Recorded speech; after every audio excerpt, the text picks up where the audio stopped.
السلام علیکم ورحمۃ اللہ وبرکاتہ۔ دوستو، آج کا ٹاپک ہے استغاثہ۔ استغاثہ کا لفظی معنی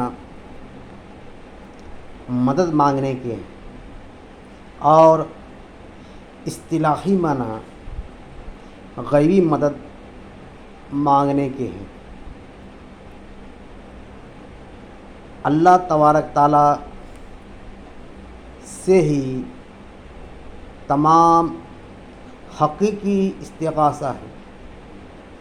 استغاثہ کے دو اقسام ہیں، حقیقی و غیر حقیقی۔ حقیقی استغاثہ وہ ہے جو صرف اللہ تبارک تعالیٰ سے کیا جاتا ہے۔ اگر کوئی اللہ کے علاوہ اور کسی سے استغاثہ کیا تو وہ کافر و مشرک کہلائے گا، جیسے کفار کیا کرتے ہیں۔ استغاثہ غیر حقیقی وہ استغاثہ ہے جو اللہ تبارک تعالیٰ کا نیک بندہ سمجھ کر کسی سے کیا جاتا ہے، کیونکہ اللہ تبارک تعالیٰ نے اپنے بندوں میں سے بعض کو نبوت عطا کیا اور بعض کو ولایت، اور اللہ تبارک تعالیٰ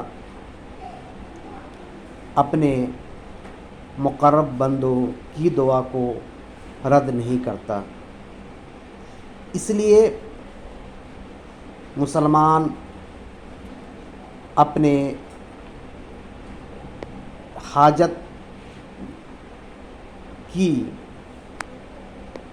پورتی کے لیے، حاجت روائی کے لیے انبیاء و اولیاء سے استغاثہ کرتے ہیں تاکہ وہ ان کے لیے دعا کر دیں اور اللہ تبارک تعالیٰ ان کی رضا سے